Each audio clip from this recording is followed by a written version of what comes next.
Hello, dear friends. We will sleep with Medieval Village Sleep Story. Drift off to another time. In about 10 minutes, you're going to feel like you've traveled back 600 years to the quietest, most peaceful village that ever existed.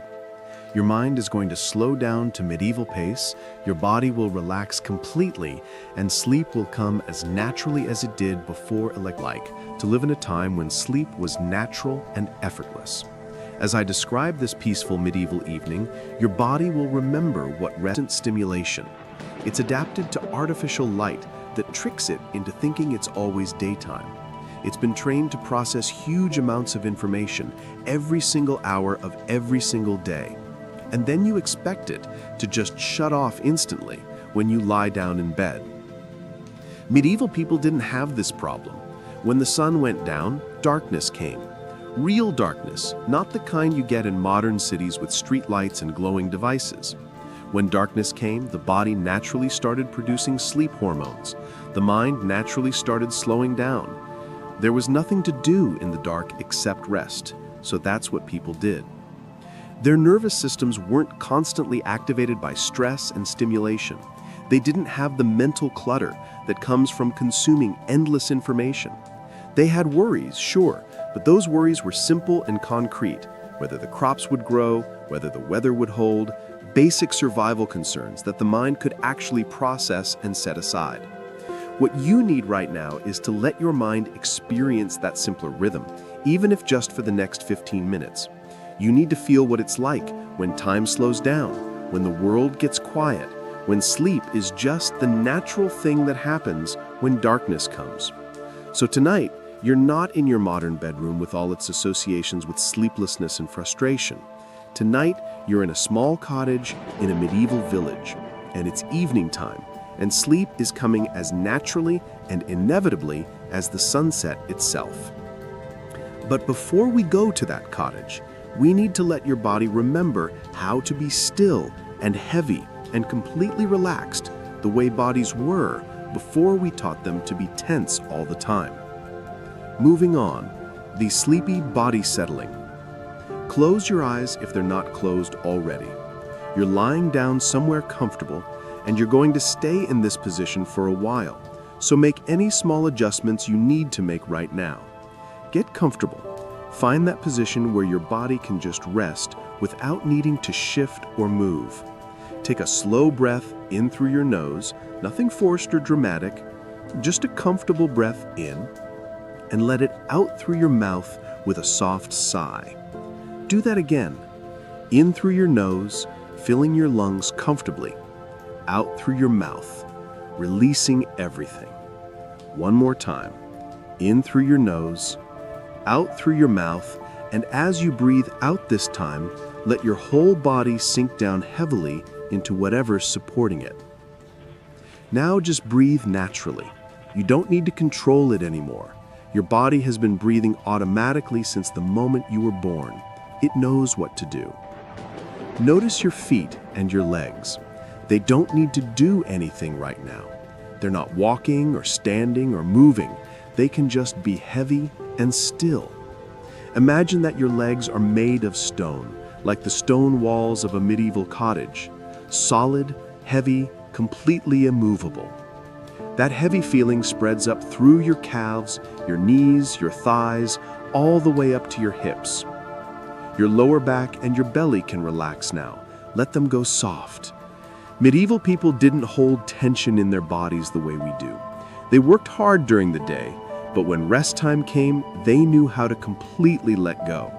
That's what you're doing now, letting go the way humans used to know how to do naturally. Your chest and your shoulders, let them drop and soften. Your upper back can spread wide against whatever surface is supporting you.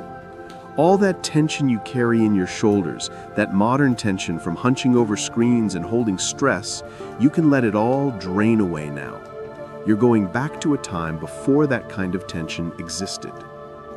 Your arms are heavy and relaxed, lying wherever they naturally fell. Your hands are loose and open. Your fingers are slightly curled and completely soft. There's no energy running through your arms at all.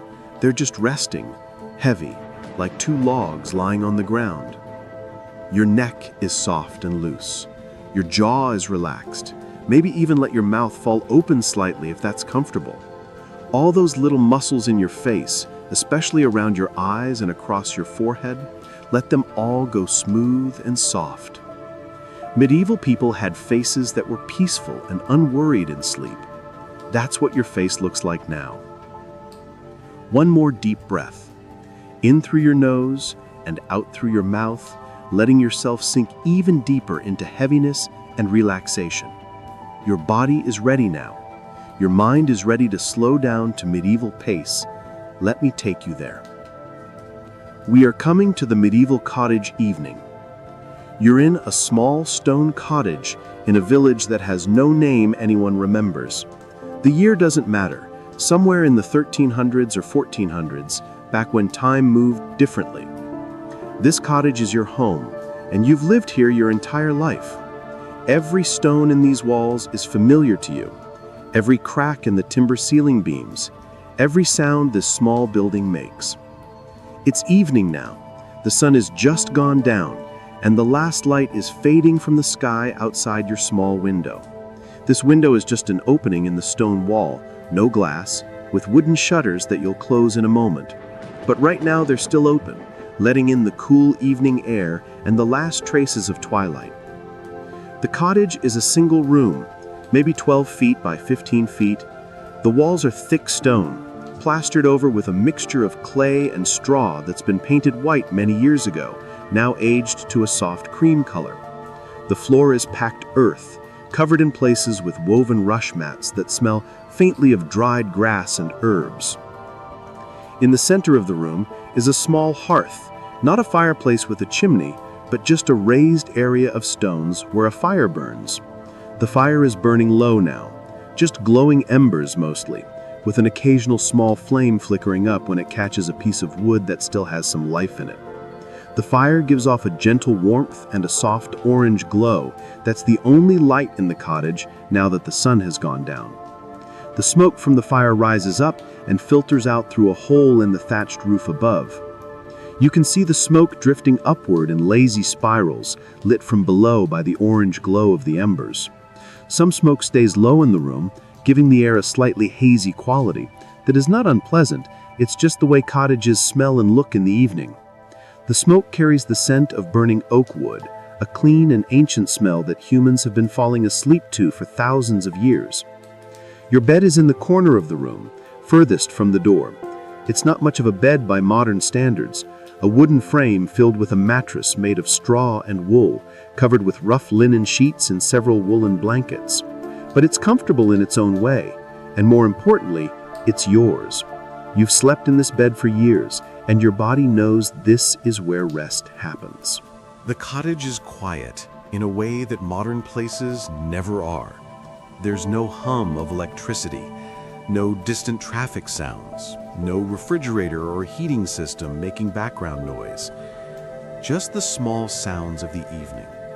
The fire crackling very softly, a slight breeze moving through the thatched roof, the settling sounds of the cottage itself as the stone walls release the warmth of the day. You're wearing a simple long wool nightshirt, undyed, rough but soft from years of washing and wear. Your feet are bare.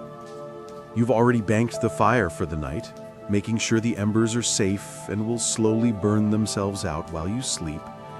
You've closed and latched the wooden door. Now you move slowly across the cottage to close the window shutters. The shutters are simple, rough wood, hung on leather hinges. You pull them closed and secure them with a wooden peg. And now the only light in the cottage is the orange glow from the fire. The shutters block out the last of the evening light and any breeze, making the cottage feel even more protected and safe. Outside, you can hear the village settling in for the night. These sounds are distant and peaceful. Someone's dog barks once, then goes quiet. You hear the faint sound of a mother's voice calling her children inside, the creak of a door closing somewhere nearby, the distant lowing of a cow from the village common where the animals are kept at night. But these sounds are fading now as the village goes quiet. Everyone is going to bed because that's what you do when darkness comes. There's no reason to stay awake. No candles to waste on unnecessary activity. No artificial light to trick your brain into thinking it's still day. When darkness comes, you sleep. It's simple and natural, and the way humans have always done it. You walk slowly to your bed in the corner. The floor is cool and smooth under your bare feet.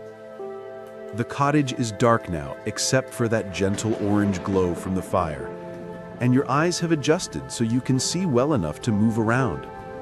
You pull back the woolen blankets and slide into bed, lying down on your side in the way that feels most natural and comfortable. The mattress beneath you is firm, but not hard. It conforms slightly to your body shape. The straw inside makes very small rustling sounds as you settle into position, then goes quiet.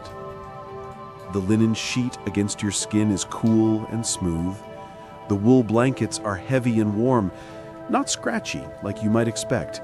They've been washed and used so many times that they're soft and comforting. You pull the blankets up to your shoulder and let your head rest on your pillow. A simple cloth bag filled with wool and dried lavender. The lavender scent is faint but present, mixing with the smoke smell and the general scent of the cottage, creating a combination that means safety and home and rest. Lying here in your medieval bed, in your small, safe cottage, with the fire glowing gently across the room, you feel your body beginning to relax in a deep way. This is how humans are supposed to feel at the end of the day. Naturally tired, naturally ready for sleep, with no stimulation or stress or reasons to stay awake. The cottage is getting darker as the fire burns lower. The orange glow is fading to deep red. Soon it will just be warm embers giving off almost no light at all. But that's fine. You don't need light. Your eyes are closed now anyway, and darkness is for sleeping. You can hear your own breathing in the quiet cottage. Slow breaths in and out. Each breath is relaxed and easy. There's no tension in your chest or your throat. You're breathing the way people breathed before anxiety and stress became normal parts of life. Just simple, natural breaths that keep you alive without any effort or thought. The wool blankets are warming up from your body heat, creating a comfortable cocoon of warmth while the air in the cottage is cool on your face. This temperature difference is perfect for sleep. Your body warm under the blankets, your face cool and comfortable, just the way human bodies prefer to sleep. Outside the cottage, the village is completely quiet now. Everyone is asleep or nearly asleep. There are no lights anywhere. The whole village is dark. The whole world is dark, the way it's supposed to be at night. Above the village, the stars are incredibly bright, more stars than you ever see in modern times because there's no light pollution, nothing to dim their ancient glow. But you can't see them from inside your cottage, and you don't need to. You're safe inside, warm and comfortable, ready for sleep. We are now deepening into medieval rest. Your breathing has slowed down even more now. Each breath takes longer, requires less effort, happens more automatically. Your body knows this is sleep time. The darkness knows. The cottage knows. Everything is aligned for rest, the way it used to be before humans complicated things with artificial light and constant activity. The fire across the room is just embers now, barely glowing. Sometimes a tiny flame flickers up for a moment, then dies back down. These small movements of light and shadow in the darkness are hypnotic, peaceful, like watching something ancient and timeless. The fire will burn itself out completely in an hour or two, and the cottage will be fully dark and cool by morning. But you'll be deeply asleep by then, unaware of the changing conditions, lost in the dreamless rest of someone who worked hard all day and whose body is ready for restoration. Your mattress has warmed up beneath you now. The straw has compressed in all the right places to support your body. You've shifted slightly once or twice to find the most comfortable position, and now you're completely still. Medieval people didn't toss and turn